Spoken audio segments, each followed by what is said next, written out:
In this lesson, we are discussing integer order of operations. So the first thing we have to discuss is, of course, our order of operations. You may be familiar with PEMDAS. Well, in this class, we are going to use something similar, but instead of the P for parentheses, we are going to write a G for grouping. Okay? So we have grouping, followed by exponents, multiplication, and division. I do want to point out that multiplication and division are kind of a package deal, and addition and subtraction, which are also a package deal. I'll explain what I mean by package deal here in a few minutes. Okay. So adding and subtracting can be done in order left to right. Multiplication and division can be done in order left to right as long as that's all there is listed there. But when we have multiple types of operations, we will start first with grouping, moving on to exponents when there is no more grouping left or if there is no more grouping to start. Moving on to multiplication and division together when the first two are checked off. And finally, finishing up with addition and subtraction when the others are done. Okay? Our first example is 1 plus 7 squared. Now, I'm going to think about my GEMDAS thing, okay?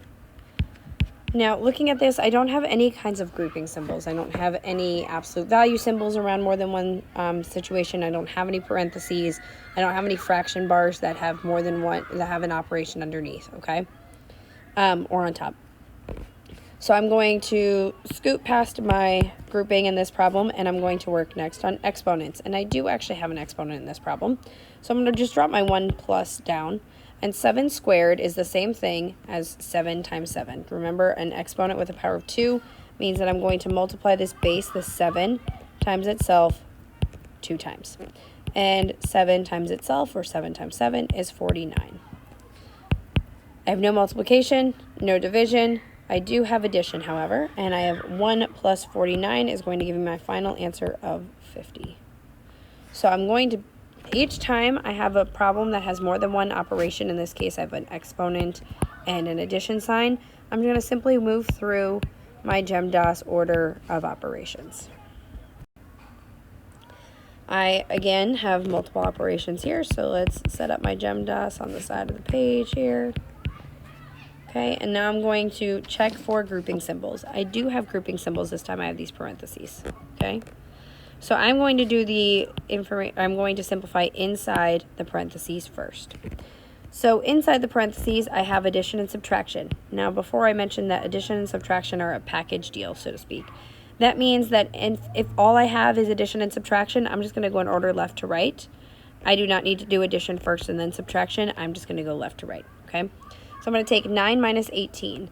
Now, if you remember, when I have subtraction, I'm going to rewrite that as 9 plus negative 18 because I'm going to use keep, change, okay? Keep the 9, change the sign to a plus, change the 18 to a negative. So keep, change tells me that I end up with two different signs, which means I subtract the 9 and the 18, giving me 9.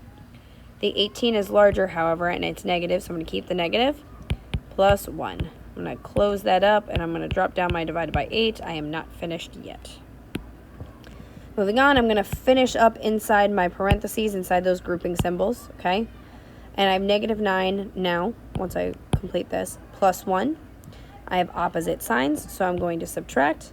I get 8, and I keep the sign of the larger one, which in this case is negative. And then I am done with everything inside the parentheses, so I'm going to just drop down my divided by 8. One last step here. I'm done with my grouping. I don't have any exponents, don't have any multiplication, but I do have division, so I am going to divide negative 8 by positive 8. A negative divided by a positive gives me a negative answer, and 8 divided by 8 gives me 1, and that will be my final answer because there are no more operations left to complete. Again, we're going to start with our grouping symbols. I do have parentheses in this problem.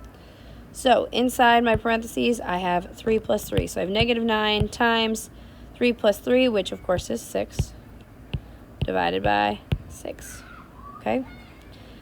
Now, order of operations after I get my grouping symbols done. I'm going to check for exponents. I don't have any. I have both multiplication and division. Because that's all I have left, I can go from left to right. And I don't have addition subtraction, so I'm not even going to think about all of that. But I'm going to simply start from the left and work towards the right. So I have negative 9 times 6, which is negative 54, divided by 6. Negative divided by a positive. So I had a negative times a positive, which gives me a negative. A negative divided by a positive also gives me a negative. And 54 divided by 6 is 9. Last example. I mentioned GEMDAS because of the grouping symbols. And I have talked about parentheses being our grouping symbol, which is a very common one that most people are familiar with. However, I have a kind of hidden grouping symbol in this example. I have 9 plus 6 over 2 minus 6. So if you notice, 2 minus 6 is all underneath this fraction bar. It's not 6 over 2 and all of that is minus 6. The 2 minus 6 is together. Okay? Now there's no parentheses there, but because they're all underneath the fraction bar, I'm going to treat that as parentheses, okay? So I can treat this right here as parentheses because it's all under the fraction bar. It's grouped together and has to be done before I can do any division, okay? Because remember, fraction bars give me a division symbol. Fraction bars are division, okay?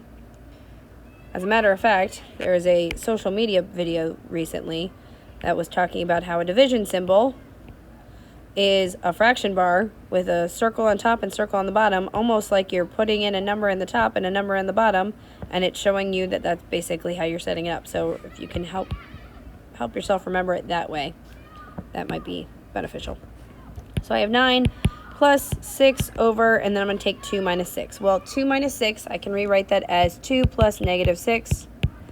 I'm going to subtract them because I have opposite signs. I get 4, but the 6 is larger, and that's negative, so I'm going to put that there. Okay? Now, I have 6 over 4, which cannot be 100% simplified, so I am going to divide 6 by 4. In this form. Remember, top in 6, bottom out negative 4. So my answer is going to be a negative number because positive divided by negative. 6 divided by 4. 4 goes into 6 one time, and I get 2. I'm going to drop my decimal here, and 4 goes into 25 times, so I have negative 1 and 5/10, or 1.5, because 5 times 4 is 20, and that cancels out. So finally, I have 9 minus 1.5. So I'm going to use my decimal operations a little bit to help myself here. 9 minus 1.5. Well, I have to line up my decimals, so I'm going to put a placeholder 0 there for my 9. Borrow 1. I get 5. And 8 minus 1 is 7. My final answer should be 7 5/10.